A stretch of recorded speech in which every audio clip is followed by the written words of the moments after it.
de manejo de pacientes, sean quirúrgicos o sean solamente de medicina interna.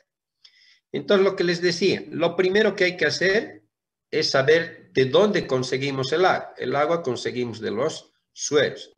Como no le vamos a dar por vía oral nada al paciente, es un paciente que va a entrar a una cama, va a estar recostado, no va a hacer ejercicios, no va a hacer deportes, no va a hacer desgaste. Lo que sí nos está gastando el líquido y los electrolitos es la enfermedad o la patología que está teniendo este paciente. Más todavía cuando ponemos al extremo patologías graves, como en este caso una peritonitis. Y si yo tengo peritonitis, estoy gastando cualquier cantidad de agua porque mi cuerpo está metabolizando al 100%.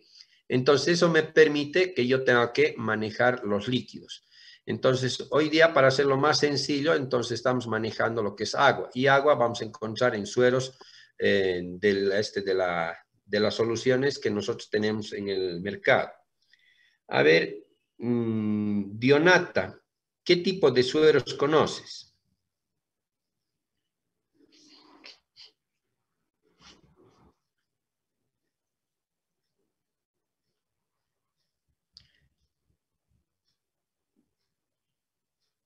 Dionata. Hola, doctor. ¿Se puede repetir la pregunta? Mi internet está mal. ¿Qué tipo de sueros conoces en la venta o en el mercado o en las farmacias? Los tipos de sueros. Sí, señor. Se tiene la Biora sobre cero, que es neutro. ¿Cuál es este? ¿Cómo, doctor? ¿Cuál es este suero neutro? ¿Qué se llama el suero neutro? Los glicosados. Glucosado, ya, otro suero. Los Ringer lactado. Zinger lactato, ya.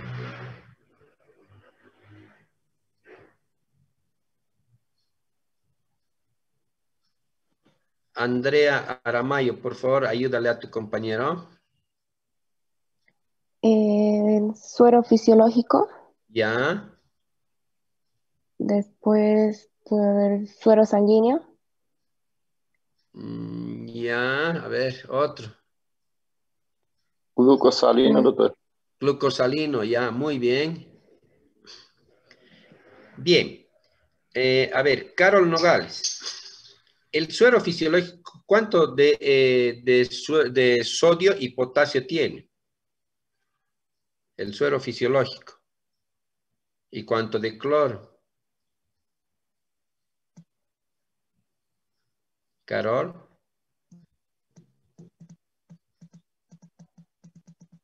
Yo les prometo que ustedes han pasado por todos los hospitales y han visto colgados los sueros, ¿verdad? Y los sueros los hemos visto. ¿Perdón? El fisiológico que está preguntando es el 0.9%. Exactamente, sí, señor. Tiene 154 de sodio y 154 de cloro. Ya, ¿y potasio tiene, doctora? No, y su osmolaridad es de 308. Muy bien, doctora. Entonces, fíjense que lo que nosotros tenemos que comenzar a aprender es a tener conocimiento de las cosas sencillas que todos los días estamos viendo. Entonces, si nosotros nos vamos a dar cuenta, estas cosas sencillas no las conocemos, no las vemos o si no las dejamos pasar como desapercibidos. Y en este caso, yo les digo, todos, ninguno, sin excepción, todos hemos visto un suero colgado pegado al paciente, pero no sabemos qué composición tiene, cómo le damos y cuánto le debemos dar y cuáles son los requisitos básicos, que es lo que nos está dando importancia para dar la continuidad del manejo y programar la cirugía al paciente. Ya les decía, entonces, doctorita, has comentado de que sí tenemos el sodio y el cloro, no tiene potasio el suero fisiológico. Ahora, yo le pregunto aquí a Elibaldo. Elibaldo, ¿cuánto de azúcar tendrá un suero glucosado al 5%?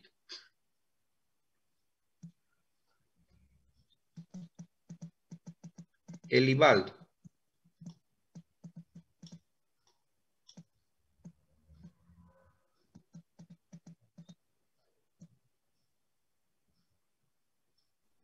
doctor.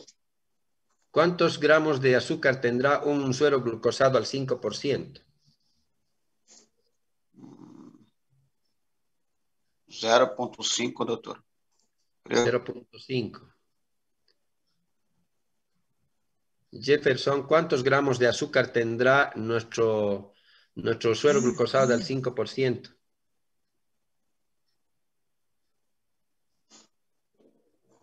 Doctor, no me acuerdo, ¿no?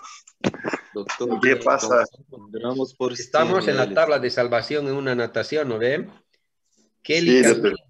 Kelly 50, Castillo. doctor. Dime, 5 ¿cuánto? gramos por 100 ml. 50 gramos, doctor. Exacto, 50 gramos. Entonces, por favor, ahora de aquí en adelante les estoy dando la importancia que tienen que ir a los hospitales y ustedes van a hacer práctica o están haciendo práctica ahora. Por favor, acérquense a estas cosas pequeñas que nosotros tenemos todos los días. Están en nuestras narices, están delante de nuestros ojos y no estamos asumiendo esta importancia que debemos tener. Entonces, esto les estoy dando como tarea para casa y ustedes tienen que comenzar a manejar. Entonces, cualquier suero que yo maneje, no es el hecho de que yo vaya y ponga en la indicación médica, en la historia clínica y diga, bueno, 1 internación, 2 NPO, 3 solución Ringer normal, dextrosa o fisiológico o administración, cualquiera de los sueros, y sin saber cuánto, cómo, qué cosa le estoy dando al pobre paciente. Más todavía cuando yo esté hablando solamente de agua en esta clase para hacerlo más sencillo. Yo voy a necesitar aproximadamente 40 ml, que es lo que está escrito en el libro. 40 ml kilo peso hora al paciente para que pueda estabilizar al paciente. Entonces, de este requerimiento básico que nosotros tenemos, lo que hace que nosotros podamos decir cuántos sueros debo darle al paciente en las 24 horas porque el paciente se está internando para una cirugía, entonces debo ponerle suero, cualquiera que sea. Inicialmente tendré que poner aquellos que requiere el paciente. A veces el paciente requiere más sodio más sal que azúcar, o darle más azúcar cuando necesita más azúcar al paciente, o darle más sal cuando necesita el paciente, o electrolitos como en este caso necesita cloro, potasio, magnesio o bicarbonato el paciente, entonces tendré que elegir qué tipo de suero debo darle al paciente para saber qué medicamento debo estar administrando. Pero en el entorno de las 24 horas debo administrarle aproximadamente 40 ml kilo peso hora. Entonces yo calculo 40 por 24 horas, ¿cuántos sueros debo darle entonces, doctorita, a un paciente de 60 kilos? Doctorita, y a ver, otro, más abajo. Ya he hablado. Maribeth Zurita. Doctor. ¿Cuántos sueros le debo dar con 40 ml a un paciente de 60 kilos?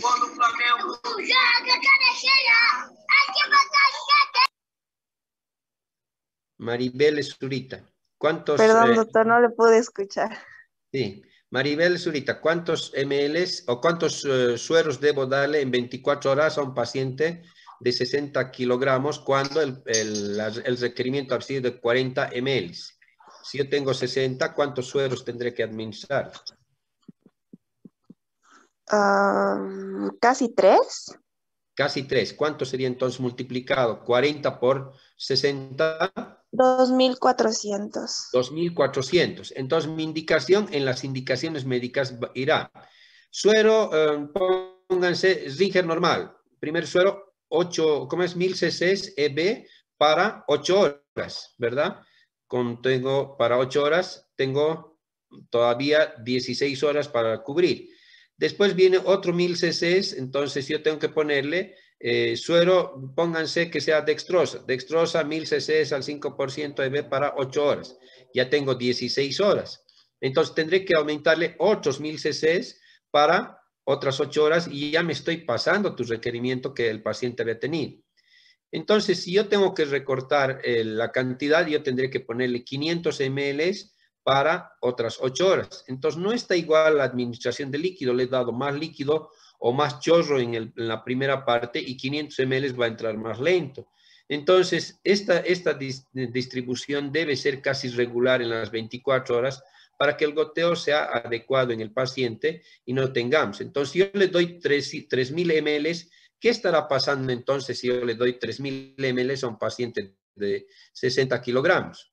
Se está aumentando más agua al paciente. ¿Y qué va a ocurrir con este paciente entonces, doctorita? Puede llegar a una hipertensión y una edematización, doctor. Ya. Una de las consecuencias va a ser hipertensión. Otra consecuencia, edematización. ¿Qué otras cosas más puede ocurrir dentro del cuerpo si le doy más agua? Va a aumentar la precarga. Aumenta la precarga. ¿Qué más va a ocurrir? No sé, doctor. A ver, otro que le pueda ayudar. Juan. Doctor, puede ocurrir un edema agudo de pulmón. Va a producir un edema agudo de pulmón. Sí. ¿Qué más va a ocurrir, doctorcitos? Marisol.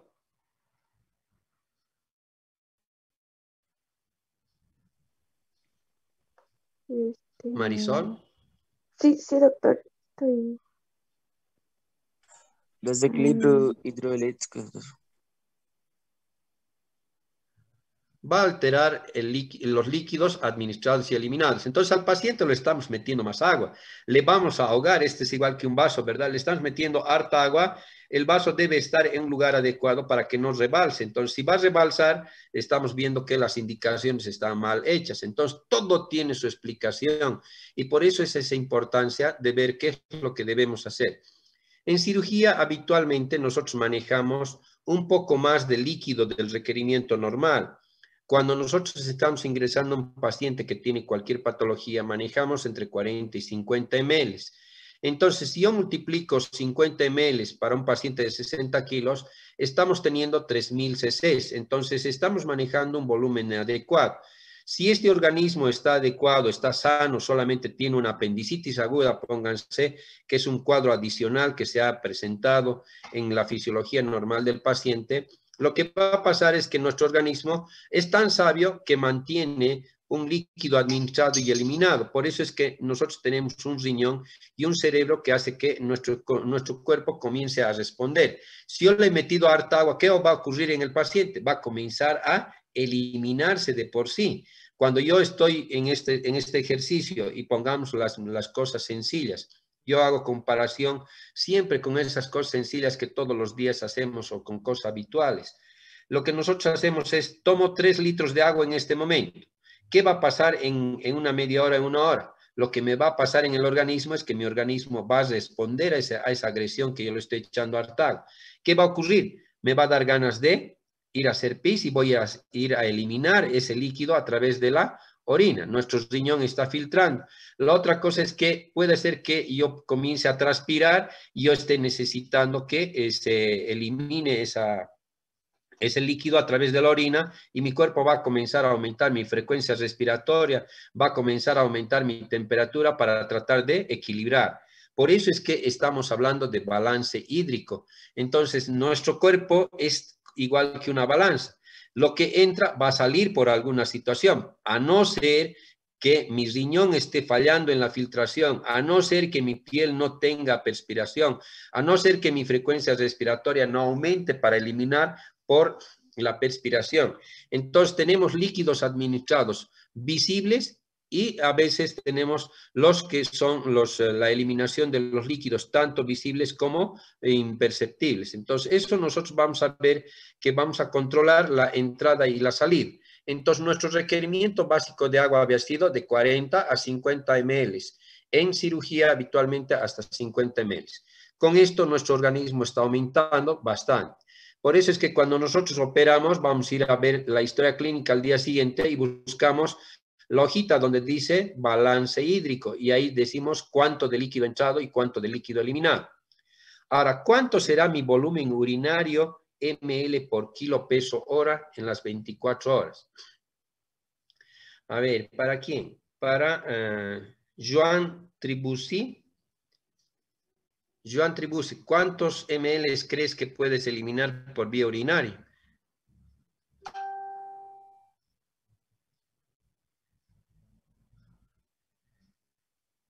Joan, 0,5 ml, doutor. 0,5 Quilo peso ml. dia. En 24 horas, ¿cuánto tendrías que eliminar?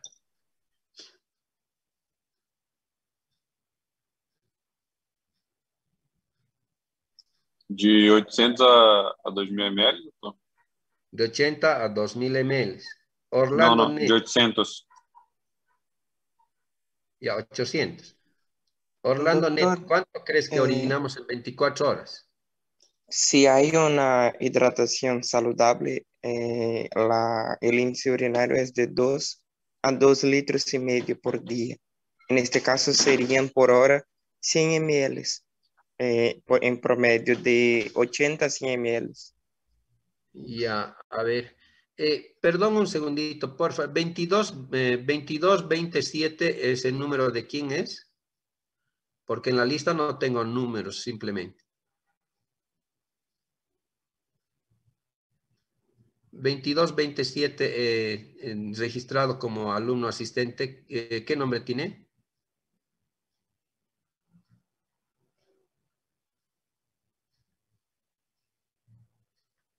Ya. Bueno. A ver, Esther Rocabat. ¿Cuánto crees que debemos orinar en 24 horas? Buen día.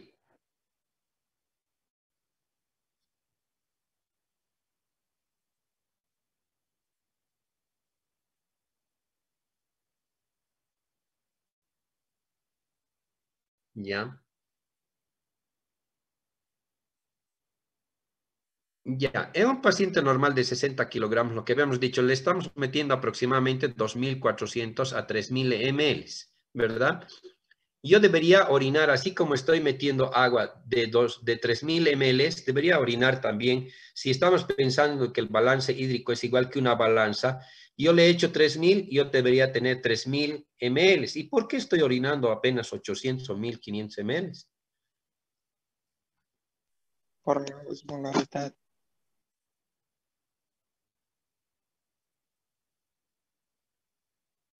Sí, señor. Entonces hemos dicho que hay líquidos perceptibles y los líquidos no perceptibles, las pérdidas insensibles o las pérdidas sensibles.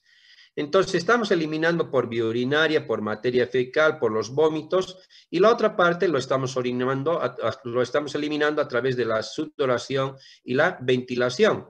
Entonces eso implica de que nuestro volumen urinario por kilo peso hora es aproximadamente de 30 ml kilo peso. Entonces, estos valores normales los debemos conocer antes de comenzar a manejar a los pacientes en internación.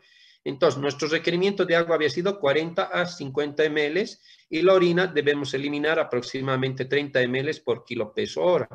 Entonces, esto nos va a permitir que nosotros podamos manejar a estos pacientes como una balanza. Entonces, ¿qué estamos haciendo? Es importancia que tenemos que manejar los signos vitales cuando sabemos que en este ingreso y salida de líquido, pues hacemos que este paciente permita que tengamos la posibilidad de que estos pacientes entremos a jugar con eso que se llama balanza. Y en esa balanza, cuanto más perdemos, más desequilibrado estamos. Cuanto más metemos líquido, más desequilibrado estemos. Entonces, ¿qué tenemos que hacer? Meter el requerimiento básico adecuado para eliminar los requerimientos estándares que nosotros debemos tener para que este paciente se mantenga en ese equilibrio adecuado. Si no, este paciente está en alteraciones de líquidos y electrolitos. Entonces, cuando nosotros vamos al día siguiente después de una cirugía, tenemos que saber cuánto de agua está y cuánto de agua ha eliminado, cuánto de agua se ha administrado. Entonces, yo voy a un control postoperatorio y ustedes van a ver que en la primera hojita de lo que es balance hídrico, nosotros tenemos la posibilidad de decir, este paciente ha recibido aproximadamente 5.000 ml de soluciones y ha eliminado 0 de solución. A ver aquí. Diego Ribeiro. Diego Ribeiro, ¿qué estará pasando en este paciente? Yo le he metido 5.000 ml y ha orinado 0. ¿Qué querrá decir, doctor? ¿Algún problema renal, doctor? Un problema renal. ¿Qué más?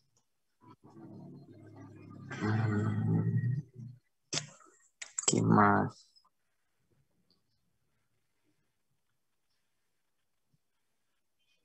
¿Qué más?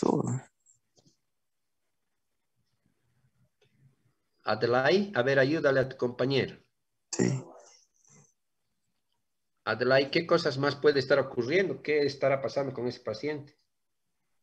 Puede haber retención de líquido, doctor. Puede haber una obstrucción de las vías Ya. urinarias. Retención de líquido, obstrucción de vías urinarias. ¿Qué más puede estar ocurriendo, Adelaide?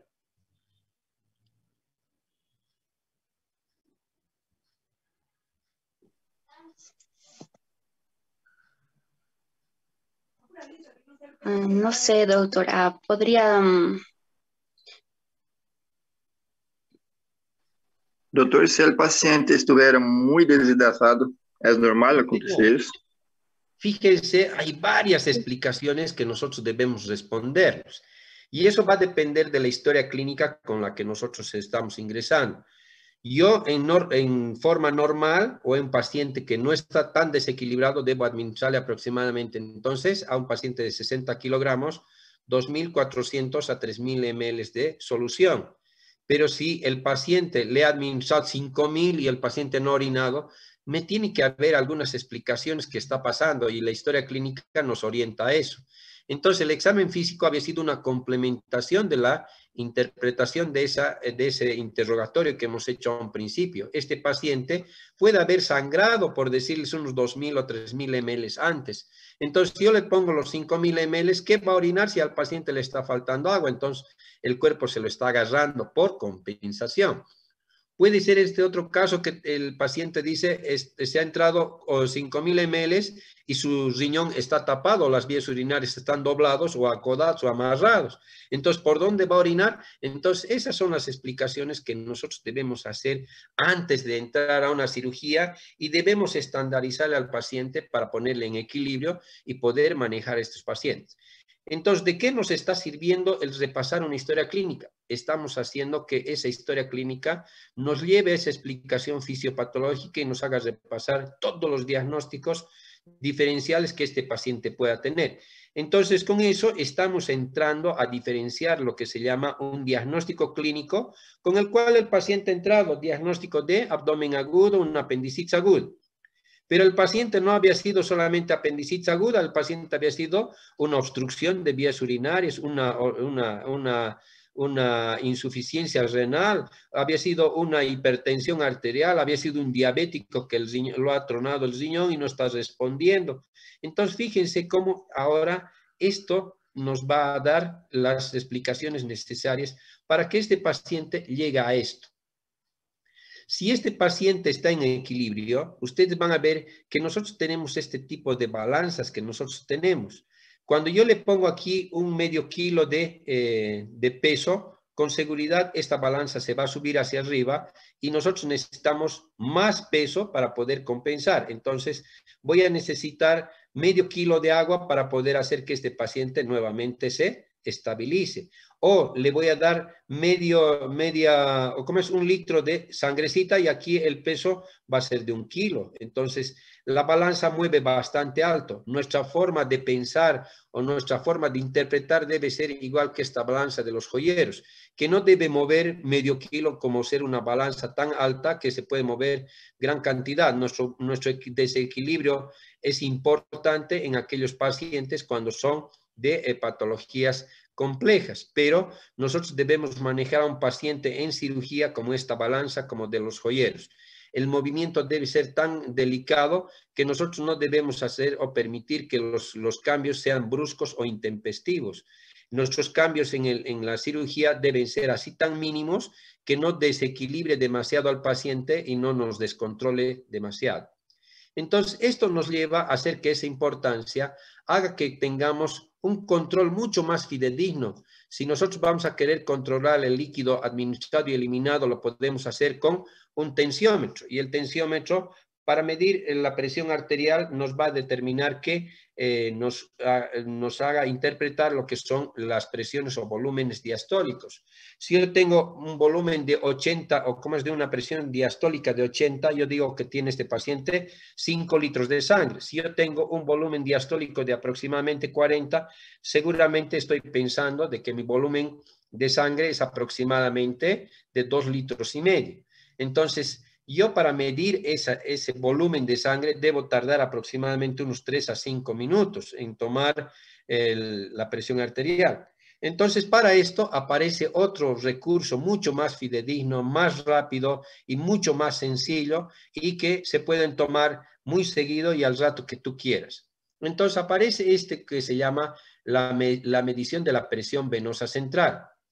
¿Qué es la presión venosa central? La presión venosa central se corresponde con la presión sanguínea a nivel de la aurícula derecha y la vena cava, estando determinado por el volumen de sangre, la volemia, estado de la bomba muscular cardíaca y el tono muscular.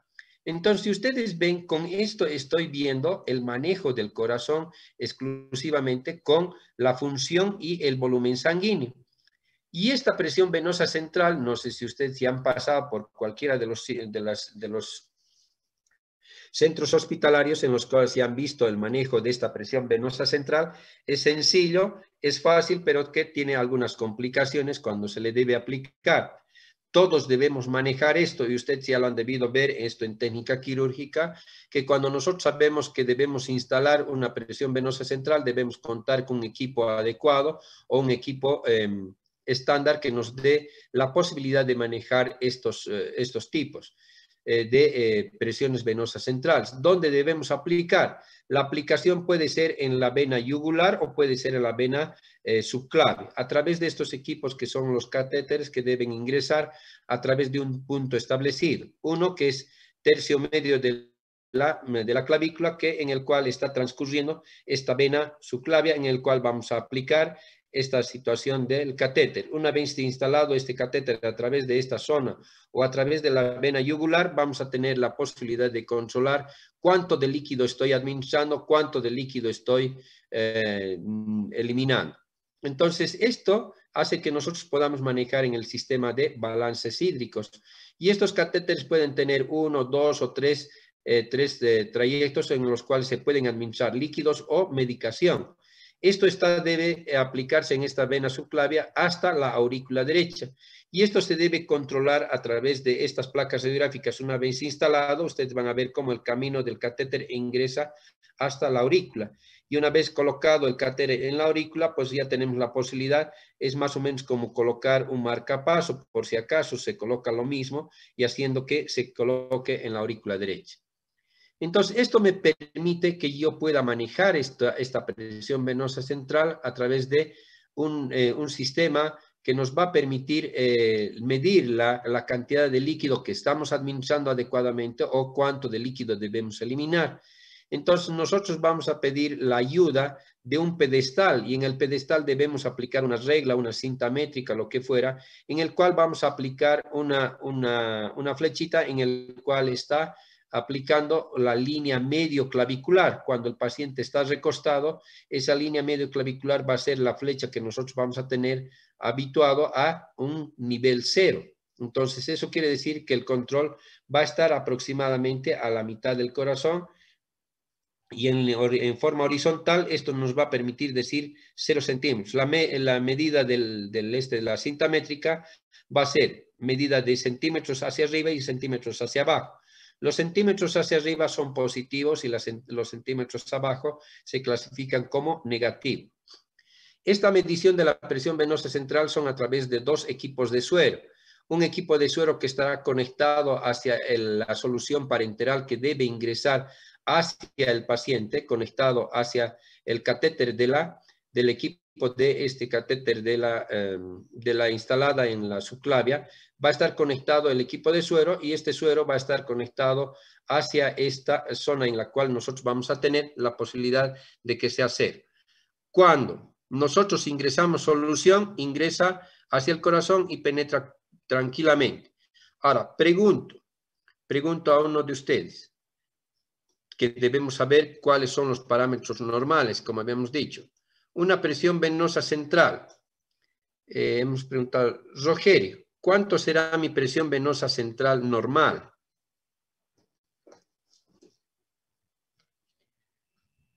Rogerio, ¿cuánto será mi presión venosa central normal?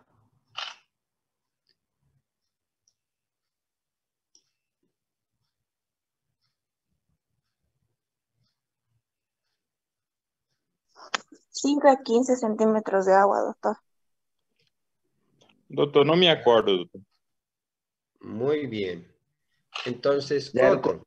0,8, doutor. Milímetro de mercúrio. De 2, entre Bruno 2 y Vidal. 8 milímetros de mercurio, doctor. Bruno Vidal, ¿cuánto será tu presión venosa central normal? Doutor, de 0 a 8, doutor? De 0 a 8. Aquí está lo que estamos De 0 a hablando.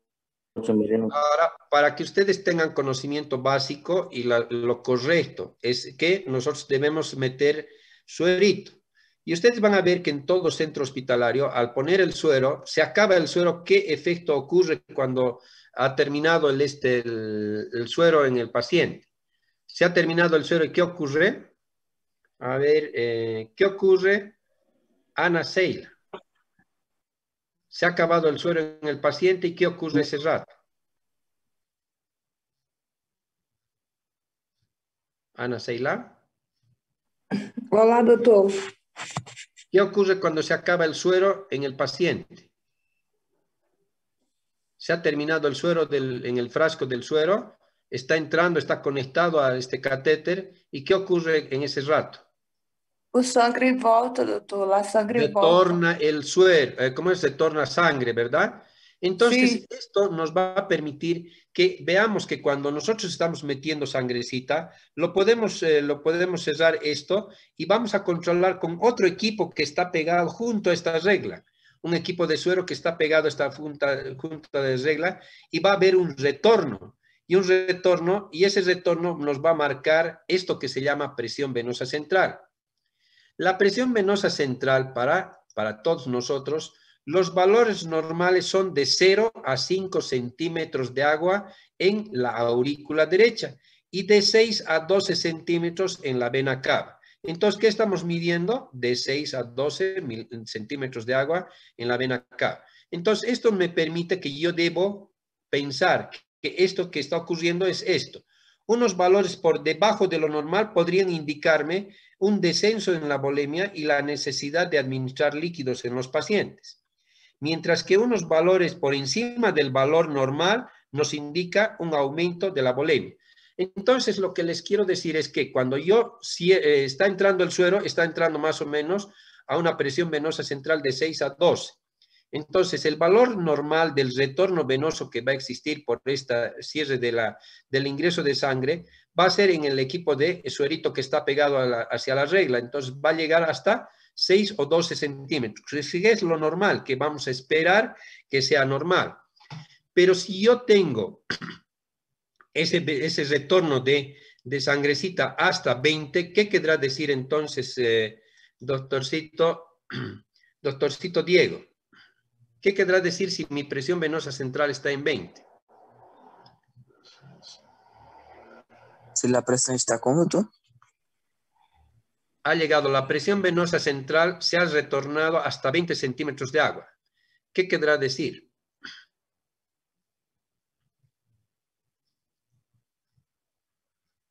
Sobrepasó en el caso, entonces. Entendi, ¿no?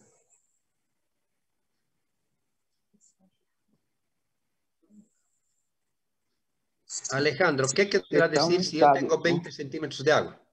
Sí. Alejandro Valdelomar.